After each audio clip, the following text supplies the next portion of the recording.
Nalgonda Khammam Warangal graduate MLC ఉప ఎన్నిక ప్రచారం ముగిసింది. సాయంత్రం 4 గంటలకు క్యాంపెయిన్ కు తెరపడింది. ఇక ఇదే అంశంపై మరింత సమాచారం మా ప్రతినిధి శ్రీనివాస్ను అడిగి తెలుసుకుందాం. గాంధీ భవన్ నుంచి లైవ్ లో రెడీగా ఉన్నారు. శ్రీనివాస్, చెప్పండి, ఉప ఎన్నిక ప్రచారం అయితే ముగిసింది. ఇక ఓటర్లను ఆకట్టుకునే ప్రయత్నం చేసింది హస్తం పార్టీ. ఈ క్రమంలో కాంగ్రెస్ ఎంతవరకు సక్సెస్ అయిందంటారు? Thank you Shalini. నల్లగొండ ఖమ్మం వరంగల్ పట్టభద్రుల ఉప ఎన్నికకు సంబంధించి నేటి సాయంత్రం 4 గంటలతో ప్రచార గడువు ముగిసింది. దీంతో ఈ నెల 27న దీనికి సంబంధించి పోలింగ్ జరుగుతుంది. ఉదయం 8 గంటల నుండి సాయంత్రం 4 గంటల వరకు పోలింగ్ జరుగుతుంది. అయితే ఇప్పటికే 52 మంది అభ్యర్థులు బరిలో ఉన్నా కూడా ప్రధానంగా 3 పార్టీలకు సంబంధించిన అభ్యర్థులు పోటీ పడుతున్నారు.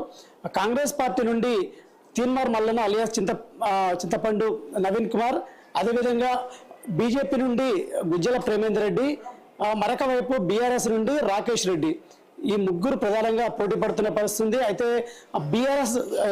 బీఆర్ఎస్కి సిట్టింగ్ స్థానం అని చెప్పొచ్చు. అంటే 2021లో బీఆర్ఎస్ అభ్యర్థి పల్లా రాజేశ్వర రెడ్డి ఎమ్మెల్సీ అభ్యర్థిగా పట్టభద్రుల ఎమ్మెల్సీ అభ్యర్థిగా గెలుపొందారు. అయితే అసెంబ్లీ ఎన్నికల నేపథ్యంలో కూడా ఆయన జనగాం నుండి పోటీ చేసి గెలుపొందారు. అనంతరం రాజీనామా చేయడంతో ఉప ఎన్నిక వచ్చింది. దీనికి సంబంధించి అయితే సీరియస్గా తెలంగాణలో కాంగ్రెస్ ప్రభుత్వం అధికారంలో ఉంది. ఖచ్చితంగా ఈసారి గెలవాలని కూడా ధీమాగా ఉంది. మరొక వైపు బీజేపీ కూడా ఖచ్చితంగా కాంగ్రెస్కి ప్రత్యామ్నాయంగా బీజేపీ తెలంగాణలో ఉండాలని భావిస్తుంది. ఈ నేపథ్యంలో కూడా బీజేపీ గెలవాలని పట్టుదలతో ఉన్నట్టు చెప్పవచ్చు. మరొక వైపు తెలంగాణలో అసెంబ్లీ ఎన్నికల్లో బీఆర్ఎస్ ఓడిపోయి ప్రభుత్వం కోల్పోయింది. ఈ నేపథ్యంలో చితికిలబడింది. సో ఖచ్చితంగా పట్టభద్రుల ఎమ్మెల్సీ ఉప ఎన్నికల్లో గెలిచి ఖచ్చితంగా బీఆర్ఎస్ తెలంగాణలో ఉంది అని చెప్పడానికి కూడా బీఆర్ఎస్ సీరియస్గా ఈ ఉప ఎన్నిక మీద సీరియస్గా ఫోకస్ పెట్టిందని చెప్పొచ్చు. సో ప్రధానంగా 3 అయితే ఖచ్చితంగా గెలవాలని కూడా ధీమాగా ఉన్నాయి. అయితే కాంగ్రెస్కు సంబంధించి ఉమ్మడి ఖమ్మం కావచ్చు, ఉమ్మడి వరంగల్, ఉమ్మడి నల్గొండ జిల్లాలకు సంబంధించి ఎమ్మెల్యేలు అందరూ దాదాపుగా గెలిచారు. అదేవిధంగా నల్గొండ జిల్లాలో సీనియర్ మంత్రులు ఇటు ఉత్తమ్ కుమార్ రెడ్డి, అదేవిధంగా కోమటిరెడ్డి వెంకటరెడ్డి, నవీన్ తీన్మార్ మల్లన్న గెలుపు కోసం కూడా సీరియస్గా జిల్లాల్లో పట్టభద్రుల ఓట్లు కాంగ్రెస్ వైపు మళ్ళీ కూడా సీరియస్గా ఇటు సమావేశాలు నిర్వహించారు.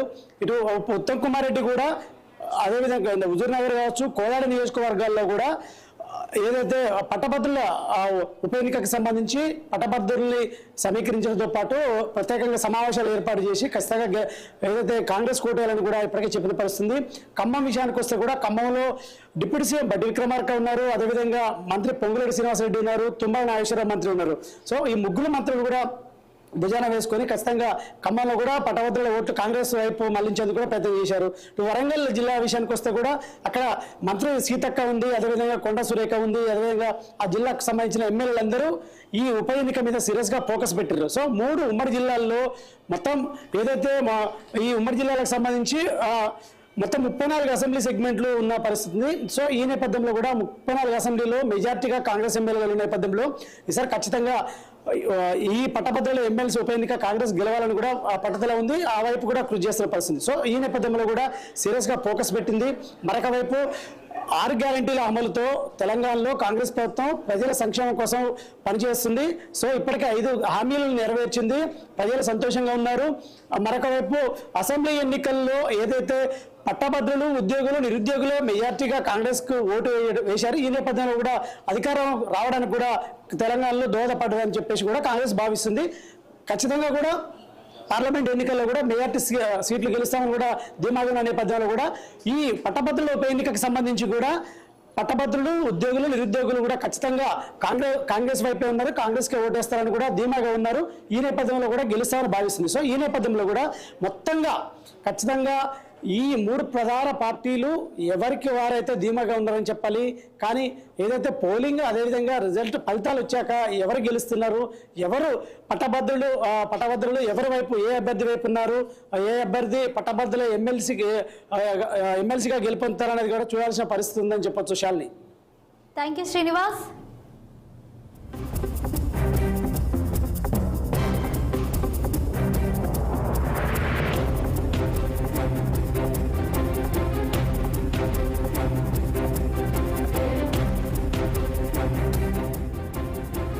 నల్గొండ ఖమ్మం వరంగల్ వరంగల్ గ్రాడ్యుయేట్ ఎమ్మెల్సీ ఉప ఎన్నిక ప్రచారం ముగిసింది. సాయంత్రం 4 గంటలకు క్యాంపెయిన్ కు తెరపడింది.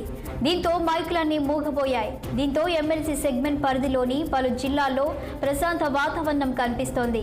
ఎన్నికల ప్రక్రియలో భాగంగా ప్రచార దశ ముగియడంతో అభ్యర్థులు ప్రలోభాల పర్వానికి తెరతీసే ఛాన్స్ ఉండడంతో ఎన్నికల అధికారులు నిఘా పెంచారు.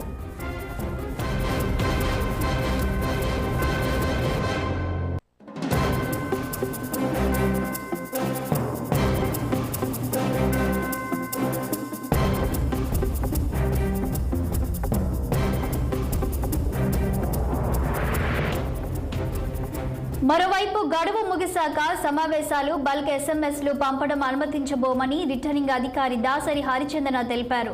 అతిక్రమించిన వారిపై ప్రజా ప్రాతినిధ్య చట్టంలోని సెక్షన్ 12 ప్రకారం చర్యలు తీసుకుంటామని ఆమె హెచ్చరించారు. ఇతరులు సెగ్మెంట్ను వీడి వెళ్లాలని ఆమె సూచించారు. లాడ్జీలు, గెస్ట్ హౌస్లు, కమ్యూనిటీ హాళ్లు, ఫంక్షన్ హాళ్లపై పోలీసులు, ఎన్నికల అధికారులు తనిఖీలు చేస్తారని తెలిపారు.